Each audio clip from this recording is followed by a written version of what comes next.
El día de hoy, es un día muy especial, ya que empezaremos una nueva serie en la medianoche. Como sabrán, el canal ya lleva activo unos meses y, sin duda, hemos tocado temas perturbadores e inquietantes. En esta nueva serie, lo que pretendo es revivir esos casos más impactantes, curiosos y sobre todo conocidos, de la manera más detallada posible y con un enfoque un tanto diferente. Aquí no se trata solo de contar qué pasó, sino de cuestionar con una nueva perspectiva cómo fue posible, y por qué todavía no se nos permite saberlo todo. Lo que nos abre las puertas a esta nueva sección del canal es, nada más y nada menos que el incidente del Paso Dyatlov. Este caso representa exactamente lo que esta serie busca, es decir, una historia perturbadora, con múltiples capas de lo que puede ser verdad, y un mar de preguntas. Si nunca has escuchado sobre este caso, quédate. Créeme que valdrá la pena tu tiempo. 9 jóvenes, fuertes, preparados y llenos de vida, se adentraron en los montes Urales con la intención de conquistar una cima famosa del área en donde estaban. Nunca lo lograron. Días después, sus cuerpos fueron encontrados esparcidos, mutilados, quemados, congelados y todo de una manera muy extraña. Las tiendas estaban rasgadas desde dentro, como si hubieran tenido que huir de algo que no podía esperar. Algunos cuerpos presentaban altos niveles de radiación, otros tenían fracturas internas sin heridas externas, o partes del rostro faltantes, como si hubieran sido extraídas con precisión quirúrgica. Uno de ellos incluso murió con el cuerpo mirando para arriba con una mueca indecible de espanto y miedo. Estaban en una zona remota de la cordillera conocida como el Paso Dyatlov, cerca del pico Otorten. La investigación oficial fue rápida, capaz demasiado rápida. Los diarios y cámaras fueron confiscados por el ejército, los informes fueron clasificados, y la zona quedó sellada como territorio militar por años. Aunque hay muchas teorías, lo cierto es que ninguna explica del todo lo que pasó aquella noche. Pero antes de adentrarnos en hipótesis, conspiraciones y fenómenos inexplicables, volvamos al principio. ¿Qué hacían esos jóvenes en los Urales y que los obligó a salirse de su tienda en un clima tan hostil? ¿Cómo comenzó todo? ¿Por qué los militares y medios actuaron de manera tan extraña, y por qué sus cuerpos aparecieron de manera tan llamativas? Para entender el misterio, primero tenemos que conocer su historia, desde el momento en que partieron, hasta que dejaron de responder. Comencemos.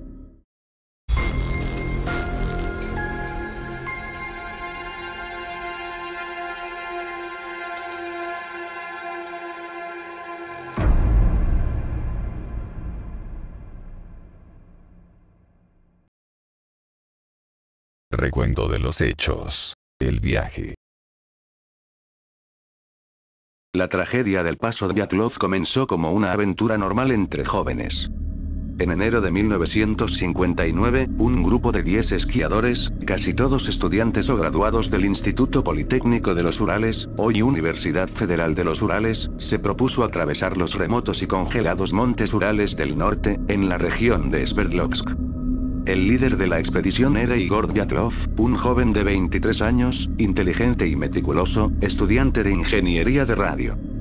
Junto a él iban Yuri Dorosenko, de 21 años, Lyudmila Dubinina, de 20 años, Georgi, conocido como Yuri Krivonisenko, de 23 años, Alexander Kolevatov, de 24 años, Sinaida Kolmogorova, de 22 años, Rustem Slobodin, de 23 años, Nikolai Tiberauch Brignoyes, de 23 años, Semyon Solotaryov, de 38 años, instructor de esquí y el miembro más veterano, y Yuri Yudin, de 21 años, quien abandonaría el viaje apenas comenzar por motivos de salud. Cada uno de ellos era esquiador experimentado, con certificación de nivel segundo, y estaban a punto de obtener el grado tercero, el más alto nivel de acreditación deportiva en la en ese entonces URSS. El 23 de enero, partieron desde Sverdlovsk en tren hasta la ciudad de Ivdel. Desde allí tomaron un camión hasta Visay, la última aldea habitada al norte. El 27 de enero comenzaron a caminar hacia su destino final, el monte Otorten, cuyo nombre en lengua mansí significa ominosamente, no vayas allí jamás. Aquí hay que hacer una pequeña pausa para explicar brevemente quiénes son los mansí. Los mansí son un pueblo indígena que habita la región de los montes Urales en Siberia, ahora Rusia. Se les conoce también como bagules, y su territorio se encuentra principalmente en el distrito autónomo de Khanty-Mansy, aunque también residen en otras áreas de la región. Este grupo de tribus lleva viviendo en estas zonas por cientos, si no miles de años en armonía con la naturaleza, y son nada más y nada menos que ellos los que fueron los encargados de nombrar este lugar y sus alrededores. Al día siguiente, el 28 de enero, Yur y Yudin se retiró de la expedición por problemas reumáticos, y se regresó solo a la pequeña ciudad. Sin que lo supiera, esta decisión lo salvó. Con 9 personas restantes, el grupo continuó su travesía a través del terreno inhóspito. El 31 de enero llegaron al borde de la zona montañosa. En una depresión boscosa, escondieron provisiones y equipo que usarían al regreso. Ese día comenzaron a cruzar el paso entre los montes Kolatsyakl, conocido como Montaña de la Muerte, y Ototen. Planeaban acampar al otro lado del paso, pero una tormenta de nieve los desorientó. Perdieron el rumbo y terminaron en una pendiente expuesta del monte Kolatsyakl. En lugar de descender a la zona boscosa, que ofrecía protección, decidieron montar su carpa en medio de la pendiente. Hay teorías que indican que Dyatlov, al ser el líder, quería practicar acampar en una situación extrema o no quiso perder la altitud que habían ganado, por lo cual decidieron acampar en esa zona por la noche y continuar en la mañana, una vez que el temporal haya mejorado. Pero esa noche, algo sucedió. Algo lo suficientemente poderoso, extraño o aterrador como para obligar a 9 experimentados jóvenes esquiadores a escapar apresuradamente de sus tiendas descalzos y sin abrigos, en temperaturas de menos 25 a menos 30 grados, y en plena tormenta durante la noche. Recordemos que el clima en los montes Urales es extremadamente helado y hostil, y que ellos más que nadie, al ser autóctonos de esa parte del mundo, y estar familiarizados con el clima, eran conscientes de lo que implicaba salir así de noche, y en medio de una tormenta de nieve. Esa noche fue la última vez que estuvieron con vida.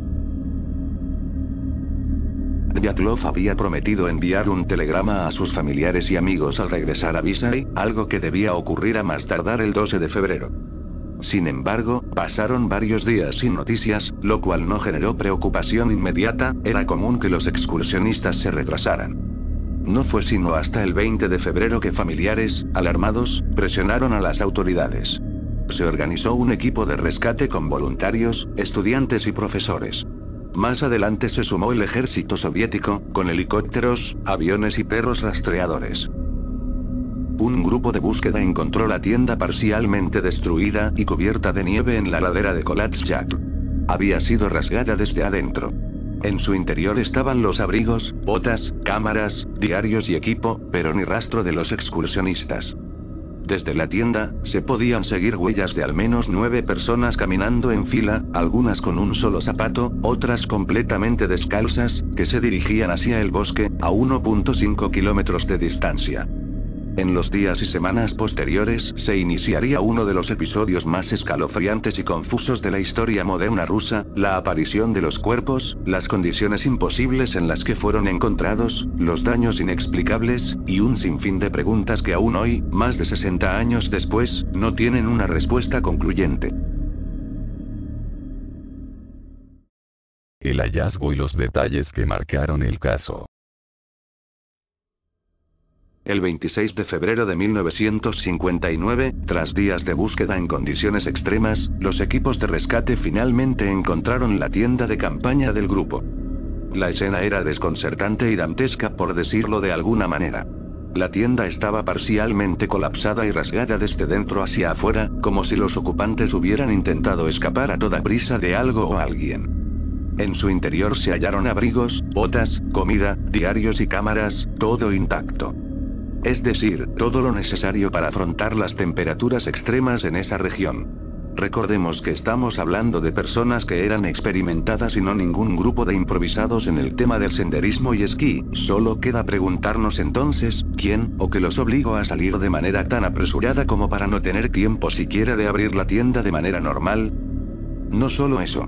Lo más perturbador fue descubrir huellas humanas que se alejaban del campamento, todas ellas hechas por pies descalzos o en calcetines, y, mientras que algunas huellas mostraban claramente moverse con rapidez, otras no mostraban signos de lucha ni apresuramiento.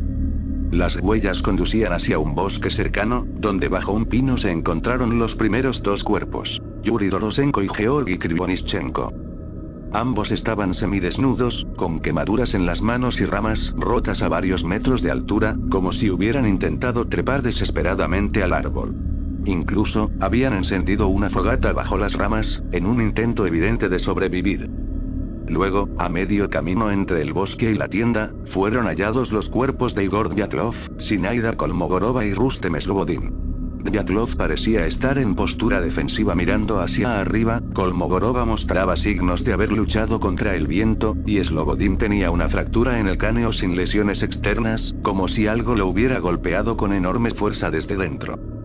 2 meses más tarde, cuando la nieve comenzó a derretirse, se encontraron los últimos 4 cuerpos enterrados bajo 4 metros de nieve, en el fondo de un barranco. Aquí es donde el caso se volvió verdaderamente inquietante y legendario. Lyudmila Dubinina fue hallada sin lengua, sin ojos, sin parte del rostro y con niveles de radiación peligrosamente altos en su ropa. Alexander Kolevatov tenía el cuello deformado, Semyon Solotaryov, un veterano militar, presentaba el tórax completamente aplastado sin heridas externas, además de no tener lengua ni cejas, y, finalmente, Nikolai Tibeaux-Brignoyes tenía una fractura masiva en el cráneo, también sin señales de violencia externas. Varias prendas del grupo mostraban niveles anormales de radiación, así como también, todos los cuerpos hallados presentaban un color amarillento en sus pieles. También se encontraron objetos que no pertenecían a ninguno de los 9 excursionistas, como, un segundo par de esquís y unas gafas desconocidas. Estas últimas pertenencias nunca fueron identificadas. Las muecas de terror en los rostros, las poses defensivas, y la ausencia de signos externos de lucha o intervención humana añadían un nivel de misterio inexplicable que ha trascendido el tiempo. No había huellas de terceros ni animales salvajes, ni tampoco señales de una avalancha. La investigación oficial, y cabe recalcar, cerrada rápidamente, concluyó que los jóvenes murieron por una, y cito, fuerza desconocida e irresistible. Los informes fueron clasificados por décadas, las cámaras y diarios confiscados, y el área fue sellada como zona militar.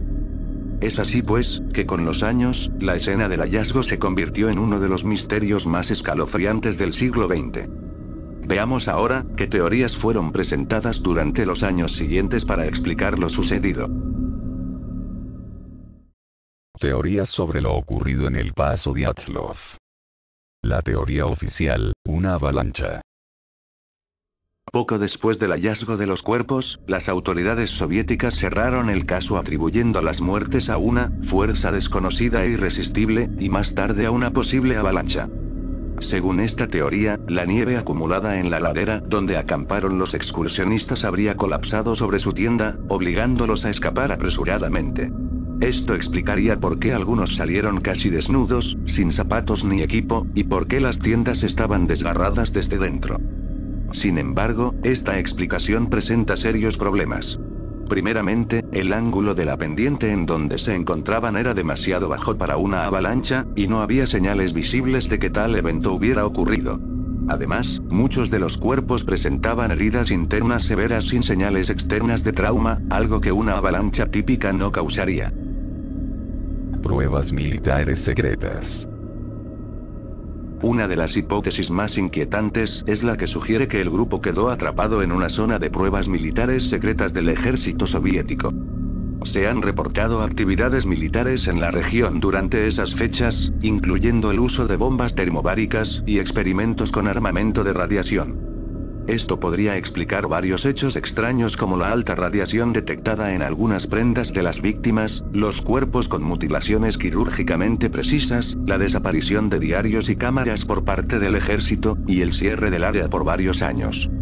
Incluso, recordemos que se habló de la presencia de objetos que no pertenecían a los excursionistas, como un par de esquís adicionales, gafas, y equipamiento no registrado, lo cual abre posibilidad de que realmente no estaban solos esa noche. Ataque de los Mansi. Otra hipótesis que surgió en su momento fue que los Mansi, el grupo indígena de la zona, atacaron al grupo por invadir tierras sagradas. Recordemos que el monte Oktorten, al que se dirigía la expedición, significa en su idioma nativo, no vayas allí jamás. No obstante, esta teoría fue rápidamente descartada. Los Mansi eran conocidos por ser pacíficos y cooperativos con otros habitantes de la región. Además, no se encontraron huellas adicionales en el sitio, ni signos de lucha, ni armas, ni móviles evidentes. Fenómenos paranormales y ovnis. Varios testimonios de otras expediciones en la región, así como documentos militares desclasificados, mencionan la presencia de luces esféricas anaranjadas flotando en el cielo en las noches previas al hallazgo. Estas luminarias fueron avistadas desde más de 50 kilómetros de distancia. Los paralelismos con casos de mutilaciones de ganado en otros países y épocas, heridas limpias, órganos desaparecidos, y exposición a radiación, son tan inquietantes como significativos. Incluso algunos investigadores han comparado este caso con el fenómeno ovni, sugiriendo que los excursionistas pudieron haber sido víctimas de una abducción fallida o de un experimento extraterrestre. Histeria colectiva o causas psicológicas. Algunos han propuesto que el grupo sufrió un episodio de histeria colectiva, tal vez provocado por una sustancia tóxica o alucinógena. Esta teoría intenta explicar el comportamiento irracional de abandonar las tiendas en medio de una ventisca, salir descalzos, o intentar escalar árboles con las manos ensangrentadas. Sin embargo, la autopsia reveló que no había sustancias extrañas en sus organismos, y la planificación del grupo indica que eran personas altamente racionales y bien entrenadas. Nuevas pistas y posibles nuevas explicaciones del caso. En 2021, un nuevo estudio realizado por científicos suizos propuso que los excursionistas podrían haber sido víctimas de una avalancha muy específica del tipo SLAT, es decir, una losa de nieve compacta que se desprende súbitamente con una fuerza devastadora. Usando simulaciones por computadora y análisis del terreno con drones, encontraron que el ángulo de inclinación del área donde acamparon sí podría haber generado una avalancha, incluso horas después de haber cavado la plataforma para sus tiendas. Esto explicaría los traumatismos internos severos sin heridas externas y por qué algunos cuerpos estaban parcialmente enterrados.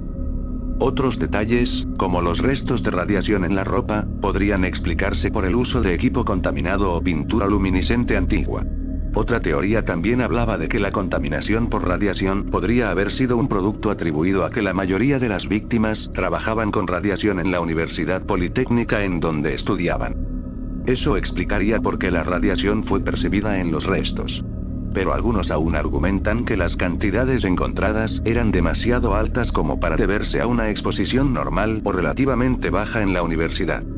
En cuanto a las mutilaciones, como la lengua faltante de una de las víctimas, podría ser atribuida a la acción de carroñeros tras la muerte.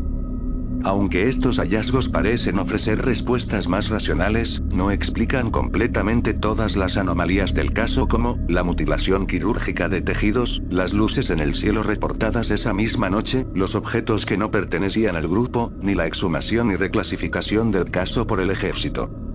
Por ahora, y hasta la fecha de publicación de este video, el incidente del paso Dyatlov sigue siendo una historia abierta y profundamente inquietante que capaz nunca vea una resolución acertada y absoluta. Más de 6 décadas han pasado desde que 9 jóvenes partieron hacia los montes Urales en busca de una hazaña inolvidable y lo que debía ser un viaje que recordarían para toda la vida. Pero lo que encontraron fue algo que, hasta hoy, nadie ha podido explicar por completo. Como hemos visto, las hipótesis abundan. Desde avalanchas inusuales, experimentos secretos, armas soviéticas, entidades desconocidas, hasta incluso fenómenos que rozan lo paranormal. Cada teoría responde a algunas preguntas, pero deja muchas otras sin resolver. Y quizás esa sea la lección más dolorosa de este caso. Porque más allá del misterio, de los informes y de las teorías, hay algo que no debemos olvidar, y que en mi opinión muchos de los recursos que hablan del caso lo hacen. Detrás de cada nombre, hubo un rostro, una familia, una historia truncada. Padres que jamás recibieron respuestas. Hermanos que crecieron con un silencio imposible de llenar. Y un único sobreviviente que, hasta su muerte, solo deseó saber una cosa. ¿Qué les pasó a sus amigos aquella noche? Quizás nunca lo sabremos. Quizás el paso Dyatlov esté destinado a convertirse en uno de esos enigmas que el tiempo arrastra al terreno de las leyendas y se convierten inmortales. Pero lo que sí es seguro, es que este caso nos recuerda algo esencial: todavía hay rincones de este mundo, y partes de nuestra historia que escapan por completo a nuestra comprensión. Si este video te resultó interesante o al menos llamativo, compártelo con un amigo y dale like. Eso sería de gran ayuda para seguir haciendo crecer el canal. Me encantaría también leer tus ideas o hipótesis en los comentarios. Te agradezco mucho por tu apoyo. Recuerda que también puedes suscribirte si te gusta este tipo de contenido. Échale un vistazo al canal, seguro encuentras algo que te llame la atención. Nos vemos en la próxima.